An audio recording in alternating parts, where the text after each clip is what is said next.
নমস্কার, আমি অর্পিতা। আমার ব্লগে আপনাদের স্বাগত জানাই। আজ আমি এসেছি আমার হাজব্যান্ডের একজন সহকর্মী, তার বাড়িতে নিমন্ত্রিত অতিথি হিসেবে বিহু অনুষ্ঠানের জন্য। এখানে আমরা এসেছি গ্রামের একটি পরিবেশে, যেখানে এসেই সন্ধ্যেবেলায় আমরা পৌঁছেছি এবং গার্ডেন এরিয়ায় ওনাদের একটি বনফায়ারের আয়োজন করা হয়েছে, যেখানে আমি, আমার মেয়ে, হাজব্যান্ড এবং ওনাদের পরিবারের লোকজন বসে একটু আনন্দ উপভোগ করছি এবং আগুনের তাপ নিচ্ছি।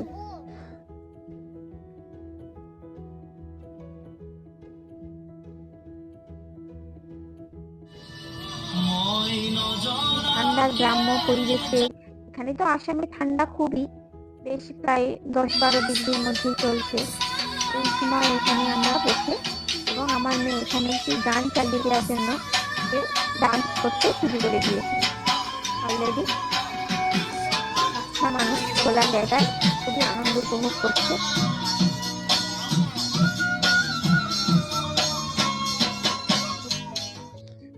আর আমরা এখানে একটু বেগুন পোড়াচ্ছি, বেগুন, টমেটো ইত্যাদি পোড়ানো হচ্ছে এখানে রাত্রিবেলা ডিনারের জন্য। গ্যাসে পুড়িয়ে তো আমরা খেয়েই থাকি, কিন্তু এভাবে পুরানোর একটা স্বাদই আলাদা।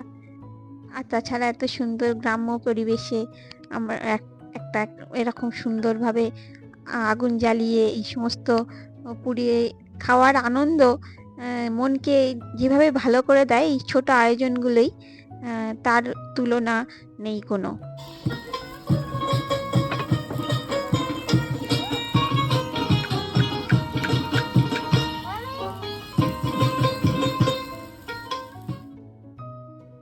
এবার এখানে একটু রাঙালুও দিয়ে দেওয়া হয়েছে আমার মেয়ের জন্য। এবার বেগুনটিকে আমি মাখাচ্ছি।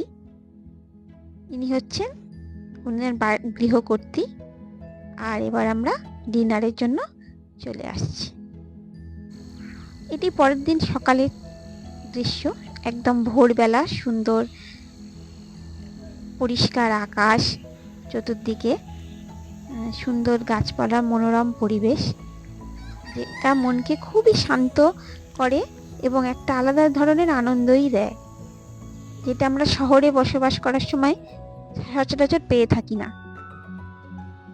বাড়ির উঠোনে মুরগি, বিভিন্ন রকমের পশু পাখি সব ঘুরে বেড়াচ্ছে চতুর্দিকে। আমার মেয়ে তো এই কুকুর বাচ্চাটিকে পেয়ে খুবই আনন্দিত, তাকে তো আদর করতে বসে গেছে।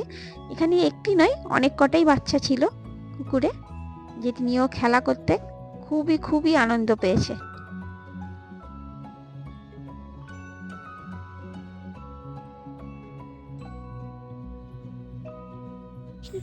এবার আমরা একটু মাঠের দিকে যাচ্ছি। মাঠে অনেক সাদা বক পাখি রয়েছে, কিন্তু আমি যতই কাছে যাচ্ছি সেগুলি উড়ে যাচ্ছে, দূর থেকে আপনারা বুঝতে পারছেন নিশ্চয়ই।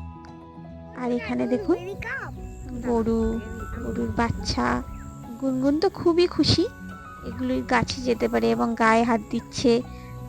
সে তো ওখান থেকে আসতেই চাইছে না, এত তার ভালো লেগেছে। এরকম খোলামেলা পরিবেশ, সারাক্ষণ ছুটে বেড়াচ্ছে। দেখুন কত সুন্দর বাচ্চাটি মায়ের কাছে। এটি হচ্ছে একটি আসামিস পিঠার রেসিপি, যাকে বলা হয় চোঙা পিঠা। फिर इसको ऊपर से एयर सील कर देते हैं, जो एयर ना घुसे, और बाहर से जब आग लगाते हैं तो इसका अंदर ही वो पक जाता है।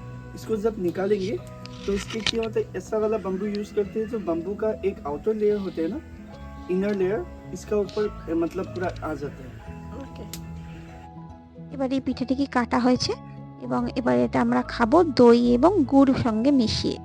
অপূর্ব স্বাদ ছিল, আমরা খেয়েছিলাম এটি ব্রেকফাস্টের জন্য। অপূর্ব